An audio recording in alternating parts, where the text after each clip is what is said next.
Okay, in this video, we are going to talk about aldolase B and its role in fructose metabolism, and we'll be relating that back to hereditary fructose intolerance as well. All right, so first let's just identify a few sources of fructose. Fructose is found in all fruits and in many vegetables. We also see it in added sugars such as table sugar or corn syrup. Table sugar is also known as sucrose, and it has a molecule of glucose bonded to a molecule of fructose. And when we eat it, our bodies very quickly break that bond to just give us glucose and fructose. And glucose is metabolized by all of our cells. They can all take it up and use it. Fructose, though, is mainly metabolized in the liver. So to understand it, we really need to understand what's going on with sugar metabolism in the liver. So we'll be talking both about glucose metabolism and fructose metabolism in the liver. Okay, so after a meal, when our blood glucose is high, let's see what happens. So here we've got our blood on this side and our liver cell is on this side. This is my cell membrane here, these two lines. And you can see that there's lots of glucose out here in the blood and not as much here in the liver cell. So our transporter, our glucose transporter, will transport the glucose from the blood into the liver cell. And that's the main direction of what's going on here. That's why we have this big arrow here. But a little bit of that glucose does still get transported back out to the blood because this transporter is a bit like a revolving door. It just kind of moves glucose back and forth. So if we want the glucose to get into the liver cell and stay there, then we need to phosphorylate it. And that's what the liver cell does. And it does that using an enzyme known as glucokinase. Now, whenever you see kinase, just think of an enzyme that uses ATP to stick a phosphate on something. So you can see this kinase is using ATP, and it puts a phosphate on glucose to make glucose 6-phosphate, which we just abbreviate G6P. So now the phosphate's on glucose, it's stuck in the cell, and the liver can use it. And it uses it in two ways. One is that it can make glycogen. And glycogen is just a storage molecule of lots of glucoses hooked together. And it's there just to store the glucose for future use. Another thing that the cell can do is to put it through glycolysis to make pyruvate, and then, through the citric acid cycle and things, it can make ATP. It can also be sent to fatty acid synthesis to make, more stored energy. So the glucose can be used to make glycogen in the liver, or it can go through glycolysis to make ATP or fatty acids. Okay, now, what happens when it's been a while since we had something to eat and our blood glucose is getting low? Well, then things start to go in the opposite direction, which you can see with these big fat arrows going this direction now. And the first thing that the cell will do, one of the things that the cell will do is start to break down glycogen. And so you can see it'll break it down to the glucose 6-phosphate. And it wants to make glucose to send out into the blood to stabilize the blood glucose levels. But remember, we got to take that phosphate off if we want to do that. And the liver cell does this using glucose 6-phosphatase. And a phosphatase is any enzyme that removes a phosphate from something. So the phosphatase takes the phosphate off, it turns into glucose so that it can be transported back out into the blood.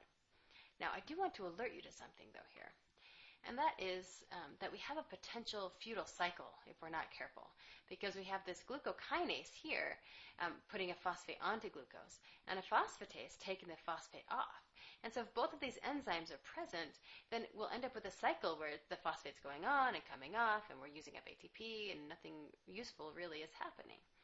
So in order to avoid that, what the cell does is it tells glucokinase, hey, glucokinase, go park yourself in the nucleus and just, stay out of our way for a while. And it tells the glucokinase to do this whenever there is low blood sugar so that the liver cell can break down glycogen and make glucose to send out. Okay, so it doesn't get in the way of this phosphatase anymore.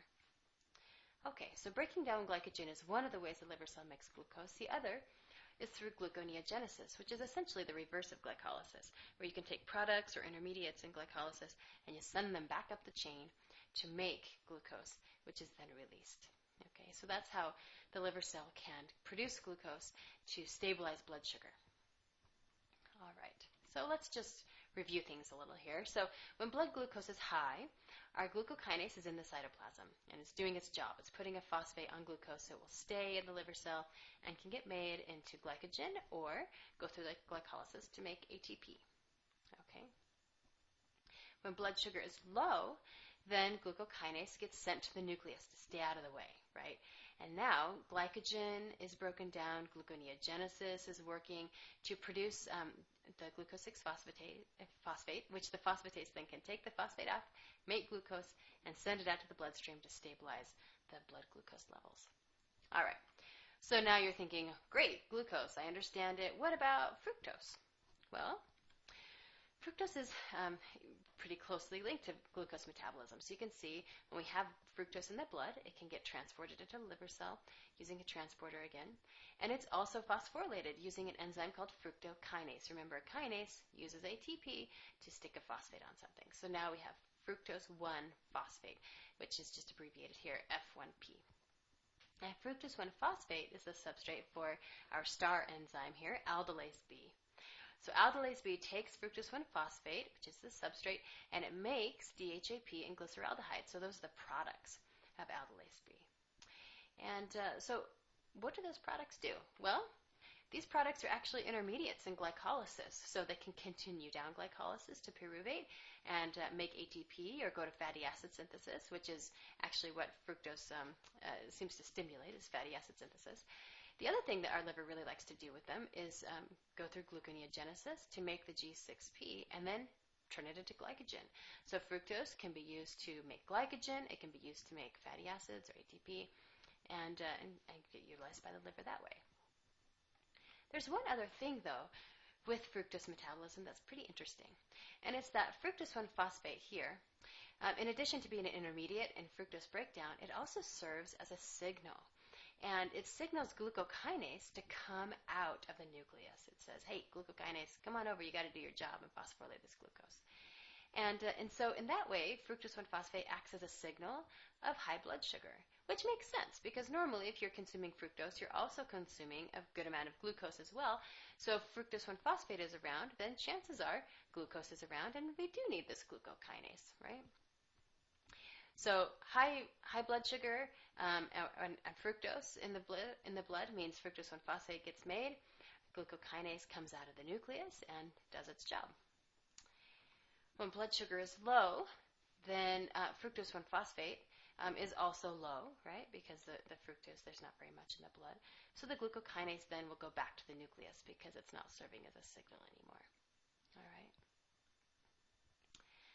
Okay. So that's what happens normally.